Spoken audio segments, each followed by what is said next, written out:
The advertisement on the Galactic Housing Network was clear and specific.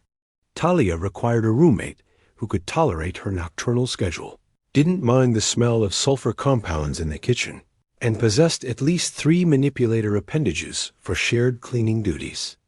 The listing explicitly stated, non-humans only. Talia had her reasons. During her undergraduate years at the Confederation Institute, she had shared quarters with a human named Rebecca, who complained endlessly about temperature settings, played primitive stringed instruments at unreasonable hours, and seemed incapable of understanding basic chemical safety protocols. The experience had soured her opinion of the entire species, so when applications flooded her inbox, Talia meticulously filtered out anyone from Earth. She interviewed a Vaxian trader with excellent references, a Quellen artist whose previous roommates praised her tidiness, and a Borthic engineer who seemed promising until he admitted he couldn't afford the deposit. Then came an application from someone named Alex Rivers. The profile picture showed a figure in an environmental suit with the helmet visor darkened. The listed homeworld was Station Kepler 442, a multi-species hub where no dominant culture existed. The references were impeccable. 3 different aliens vouched for this applicant's reliability, cleanliness, and ability to respect boundaries. Most importantly, the questionnaire responses demonstrated knowledge of xenobiology, chemical handling, and adaptive living that impressed even Talia's rigorous standards. She scheduled an interview. Alex arrived precisely on time, still wearing the environmental suit. Talia's apartment was climate-controlled for her Rathian physiology, meaning the temperature hovered around what humans would consider 40 degrees Celsius with atmospheric pressure slightly higher than Earth standard. "Thank you for meeting with me," Alex said through the suit's translator. The voice was neutral, pleasant. Talia gestured with 2 of her forearms toward the seating area. "Your references are exceptional. I was particularly interested in your experience with Throbian roommates. They're notoriously difficult to cohabitate with." "They have specific needs," Alex agreed, settling onto the reinforced bench. "But so does everyone. I found that respecting their molting cycles and maintaining proper humidity in their designated spaces eliminated most potential conflicts." They discussed schedules, cleaning rotations, and dietary requirements. Alex asked intelligent questions about Talia's research, work at the Xenochemistry Laboratory, and expressed genuine interest in her current project involving reactive compounds from volcanic worlds. "I do have one question," Talia said, her tertiary eyes narrowing slightly. "Your suit seems excessive for this environment. Most species can tolerate these conditions, with minor discomfort at worst." Alex paused. "I have a confession to make." Talia's dorsal spine stiffened. "I'm human," Alex said quietly. The words hung in the recycled air. Talia's primary eyes widened, while her secondary pair reflexively scanned for exits. Her initial instinct was to terminate the interview immediately, to cite the listing's clear specifications and send this deceptive applicant away, but something made her hesitate. "You lied on your application," she said, her translator rendering her clicking speech into flat galactic standard. "I omitted information," Alex corrected gently. "Station Kepler 442 is technically my legal residence. I've lived there for 6 years, and nothing I wrote was false. I simply didn't volunteer my species because I knew you wouldn't consider me otherwise. With good reason. Humans are incompatible with most non-human living situations." "Some humans are," Alex acknowledged, "just as some Rathians are probably terrible roommates, though your species has a reputation for being exceptionally considerate." Talia's spines lowered slightly. The human had a point, though she was reluctant to admit it. "Why do you want to live here specifically?" she asked. "There are human-dominated districts with appropriate atmospheric conditions where you wouldn't need that suit." Because I don't want to live in a human bubble, Alex replied. I left Earth because I wanted to experience the galaxy as it actually is, not a sanitized version designed for human comfort. Your listing mentioned you work night cycles and need quiet during day periods. I'm a freelance data analyst. I work whatever hours my clients require, which means I'm often awake during what you'd consider daytime anyway. We'd rarely overlap. And the sulfur compounds I use in cooking? I've eaten Ghanaian cuisine, which involves sulfur concentrations that would hospitalize most humans. My suit has filtration, and I've built up tolerance through gradual exposure and genetic treatments. I won't ask you to change your diet. Talia found herself considering the proposition seriously, which surprised her. The 3 manipulator requirement? Alex raised both hands, then reached back and activated something on the suit.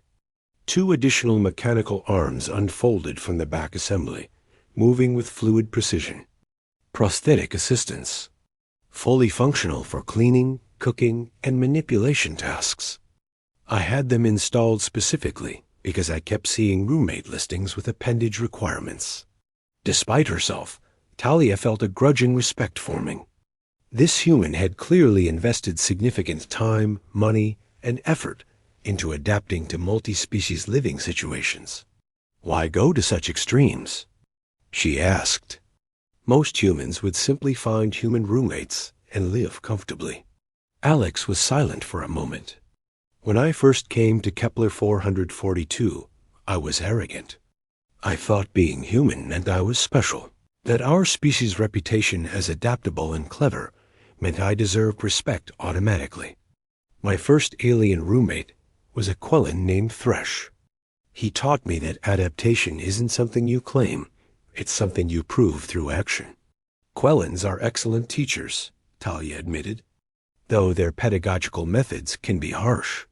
Thresh once locked me out of our quarters for 2 days because I kept adjusting the environmental settings without asking him first. Alex said, and Talia could hear the smile in the voice. Best lesson I ever learned. After that, I stopped thinking about what accommodations others should make for me and started thinking about what I could do to fit into their worlds. Talia's research-oriented mind appreciated the experimental approach. This human had essentially conducted a long-term study in interspecies compatibility, using themselves as the subject. I need to think about this, she said finally. I'll contact you within 2 rotation periods with my decision. After Alex left, Talia spent hours reviewing the application again. She contacted the references, asking specific questions. The Throbian, a species known for brutal honesty, told her that Alex was the best roommate she'd ever had, and she'd had 17. The Vaxian reference mentioned that Alex had once spent an entire week helping him prepare for a traditional bonding ceremony, learning complex cultural protocols that most non-Vaxians never bothered to understand. The third reference, a Ghanaian, simply said, if you don't accept that human's application, send them my contact information. My current roommate is intolerable. Talia made her decision. 3 weeks into their cohabitation, Talia admitted to herself that she might have been wrong about humans, or at least wrong about this particular human. Alex maintained the night schedule without complaint, kept shared spaces immaculate, and demonstrated impressive competence with the mechanical arms during cleaning rotations. More surprisingly, Alex had begun learning Rathian gesture language, the subtle movements of spines and limbs that conveyed emotional context beyond words. One evening, Talia emerged from her day chamber to find Alex cooking in the kitchen. The human suit filtered the air, but Alex was preparing something that smelled distinctly Rathian. What are you making? Talia asked, curious. Calrish paste, Alex replied, manipulating 3 utensils simultaneously with biological and mechanical hands. I found a recipe in the cultural database and thought you might appreciate something traditional. I haven't eaten in 6 days, so my senses are heightened enough to distinguish the proper sulfur ratios. Talia's spines rippled with surprise. You're voluntarily fasting to cook my food correctly. Thresh taught me that food is cultural language, Alex said. Besides, I was curious about the chemistry. The way the proteins denature in high-sulfur environments is fascinating. They ate together that evening, something they'd never done before. Alex consumed a small portion through the suit's intake valve, relying on the filtration to make it digestible. The paste wasn't perfect, but the effort touched something in Talia's dual-hearted chest. "Why do you work so hard at this?" she asked. "At being acceptable to non-humans." Alex considered the question. On Earth, humans are the only ones who matter. Every environment is designed for us, every system built around our needs. It's comfortable, but it's also limiting. Out here, I'm just one species among thousands. I have to earn my place through effort and respect rather than assuming it's owed to me. Most humans I've met find that humbling experience unbearable. Talia observed. Most humans never leave human space, Alex countered. The ones who do fall into two categories. Those who try to recreate Earth wherever they go, and those who accept that maybe Earth's way isn't the only valid way. Talia's tertiary eyes focused on her roommate with new understanding. You're the second type. I try to be, Alex said. Some days are harder than others. Sometimes I desperately want to turn down the temperature or breathe.